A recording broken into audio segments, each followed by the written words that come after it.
Como siempre con este tipo de intervenciones, dispone de un tiempo aproximado de 6 minutos, cuando quiera. Pues muy cordiales saludos a las autoridades municipales, funcionarias, trabajadores de la Casa, profesionales de los medios y los colectivos y vecinos en este pleno. El 9 de agosto, como se sabe, es el Día Internacional de los Pueblos Indígenas, según Naciones Unidas. Este año, en septiembre, se cumplirán 10 años de la aprobación de la Declaración y la ONU pone el acento en ese aniversario. Entre los postulados para este día están la defensa y la promoción de los derechos de los pueblos indígenas, me refiero al 9 de agosto, reconocidos por la Declaración del 2007, en la que la ONU insta a promover a todos los países miembros, el nuestro también, Asturias también, Sichón también. El 9 de agosto es la reivindicación de los derechos, que ya están aprobados, pero que solo falta cumplirlos, hacerlos cumplir y tal vez enjuiciar a quienes los vulneren. Nos va mucha vida en ello, a los pueblos indígenas y al conjunto de la humanidad. Los pueblos indígenas nos están proponiendo alternativas para el buen vivir, según su concepto, como visión, ejercen los derechos colectivos en lo territorial, en lo político, en lo cultural, en lo espiritual, desarrollan alianzas con todos los sectores sociales excluidos, inciden en los procesos internacionales desde esos derechos de los pueblos aprobados. Asturias fue la primera comunidad autónoma en aprobar una estrategia asturiana de cooperación con los pueblos indígenas. De esa estrategia se deriva una comisión de pueblos indígenas en el Consejo y un observatorio asturiano. La comisión ha estado paralizada, el observatorio nunca empezó a funcionar, nunca ha cumplido sus tareas. ¿Qué tareas? Pues las que indica el texto. La Agencia Asturiana de Cooperación al Desarrollo del Gobierno del Principado de Asturias, como agente protagonista para el cumplimiento de la estrategia, trabajará por afianzar una cultura de los derechos de los pueblos y naciones indígenas entre los ciudadanos y ciudadanas, así como su promoción y defensa en el ámbito de Asturias. Colaborará en la defensa internacional de los casos más graves de represión, persecución, criminalización de las demandas indígenas, en coordinación con las organizaciones involucradas. Y varios artículos más indica esa estrategia. Ahora, además de los derechos indígenas, se suman los ODS. De los ODS ya se ha hablado y comprometido este pleno, ¿no? También fueron firmados por los Estados y gobiernos del mundo, incluido el nuestro, la Agenda 2030, de la que mucho se habla y poco se pone en marcha, del desastre climático derivado de prácticas irrespetuosas con el medio ambiente. La estrategia asturiana, desde nuestro punto de vista, si se cumpliera, dice mucho más y mejor que la ONU, desde que se aprobó en 2010 en el caso de la estrategia asturiana y se presentó en público un día internacional como el 9 de agosto. Tal vez empecemos ahora a cumplirla. Esta semana revitalizaremos el mural que hay en el Jardín del Movimiento Indígena, en Contrueces. Bailaremos el 9 de agosto aquí en el Paseo Begoña, como otros años, cumpliendo el mandato de la ONU. Y estamos hoy aquí, en este plenario que recuerda, analiza, se compromete con los derechos de los pueblos indígenas, lo cual es motivo de felicitación para todas y para todos ustedes, concejalas, concejales, señora alcaldesa. La señora Victoria Tauli Corpus es la relatora actual, especial de Naciones Unidas para los Derechos de los Pueblos Indígenas, y sobre este 10º aniversario, que estamos aquí brevemente hablando de él, tiene textos ya presentados muy interesantes. Empieza diciendo: yo participé en las negociaciones de la Declaración a mediados de los años 80.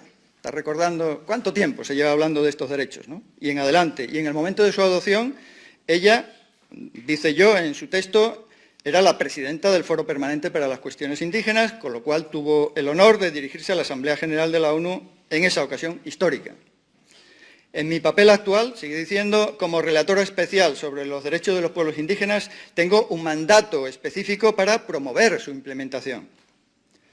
Y mucho más, a la cual hacemos referencia aquí levemente, ¿no? La declaración se ha convertido en un estándar normativo de amplio reconocimiento. En 2014 se celebró la única conferencia mundial sobre los pueblos indígenas y allí todos los estados reafirmaron por consenso su apoyo a la aplicación. El impacto de esa declaración queda ilustrada por la forma en que se ha incorporado a numerosas juridicidades nacionales en muchos países. Los tribunales supremos, los tribunales constitucionales de varios países la usan como fuente de derecho y jurisprudencia. En varios países se han adoptado políticas nacionales que buscan un enfoque basado en esos derechos indígenas en cada una de las zonas donde les corresponde, particularmente en el área de educación intercultural bilingüe y en la relación a la salud pública. La declaración ha reforzado un enfoque que los órganos internacionales de tratados de derechos indígenas dedican a estos derechos. Y también, dice ella, me anima a que la Agenda de Desarrollo 2030, como se sabe en este pleno, Gijón está trabajando, mañana hay una reunión de esa comisión, ¿no?, derivada del Consejo de Cooperación Municipal, para hablar del plan cuatrienal, inconsistencias flagrantes entre la legislación y otras leyes, especialmente las relativas a las inversiones sobre actividades extractivas, como la gran minería, así como leyes sobre silvicultura, agricultura, conservación. Ahí es donde se están dando los principales problemas, como todo el mundo sabe, ¿no?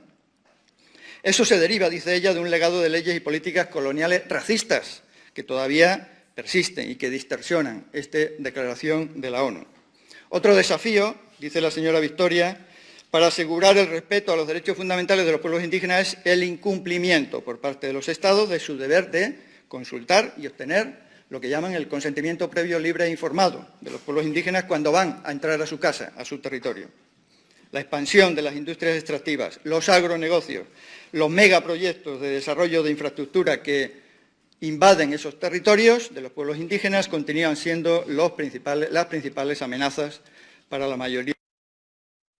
Y sobre eso ella, en ese informe que recomendamos repasar, pues hace muchas consideraciones a los países afectados. Estoy particularmente preocupada, dice ella, por la escalada de ataques directos contra líderes, lideresas indígenas y miembros de la comunidad que buscan defender sus derechos territoriales. Es conocido, ¿no?, que eso coincide con algunos informes recientes, de que hablan de 200 asesinatos el año pasado.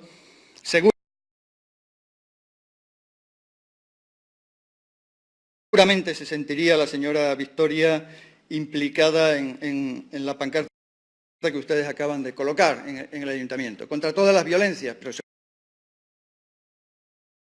seguramente que esta violencia contra las mujeres indígenas y el ejemplo concreto que ya se ha mencionado en esta Casa Concello de Berta Cáceres, lideresa alenca, también está ahí, ¿no?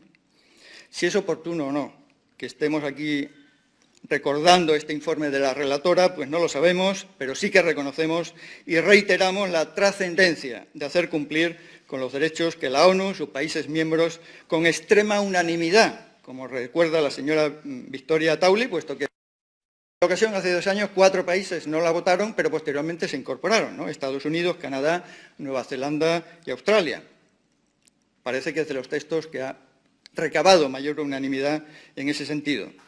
Los 10 años de la declaración suponen un momento importante, por lo tanto, para evaluar, identificar los desafíos, los obstáculos que aún persisten, así como las buenas prácticas que pueden servir de ejemplo para la humanidad. En Asturias, como saben, esta declaración iba en el texto que ustedes van a aprobar o difundir ahora, pues fue difundida en miles de ejemplares en 2 ediciones sucesivas por una institución que ya no existe, la Procuradora General, cuya titular también fue concejala de este consistorio. Xixón, como Ayuntamiento Mayor de Asturias, como pionero que ha sido en materia de políticas de cooperación y solidaridad, como protector también de varias personas indígenas amenazadas y acogidas al Programa Asturiano de Derechos Humanos aquí en este municipio, como Simón Feria del pueblo Zenú, como Lelis Estrada del pueblo Aruaco, como Euclid del pueblo de Perara Siapidara, como Hernando Hernández Tapasco del pueblo en Vera Chamí, que después de regresar de Gijón estuvo preso, salió sin cargos, libre, optó a las elecciones, fue diputado en la circunscripción indígena.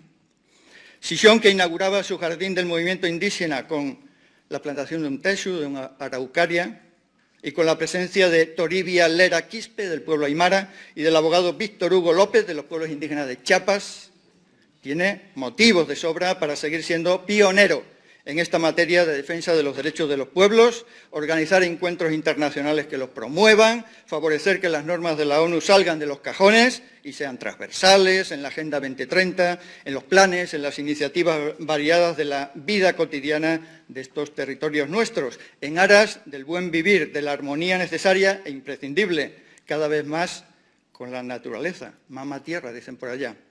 Gustavo Pereira es el Premio Nacional de Literatura en Venezuela y ha escrito un poema. Los pemones de la gran sabana llaman al rocío chiriqué yoetacuú, que significa saliva de las estrellas. A las lágrimas enú parupué, que quiere decir guarapo de los ojos. Aquí guarapo vendría a ser una especie de sidra. Y al corazón yeguán enapué, semilla del vientre. Los varaos del delta del Orinoco dicen mejocogí, al sol del pecho, para nombrar al alma. Para decir amigo, dicen ma jocoraisa, mi otro corazón. Y para decir olvidar dicen emani quitane, que quiere decir perdonar. Los muy tontos no saben lo que dicen. Para decir tierra dicen madre. Para decir madre dicen ternura. Para decir ternura dicen entrega. Tienen tal confusión de sentimientos que, con toda razón, las buenas gentes que somos le llamamos salvajes. Eso dice el poema. Ustedes y nosotros sabemos que no son salvajes. De ahí viene una fuente enorme de sabiduría en este tiempo. Muchísimas gracias.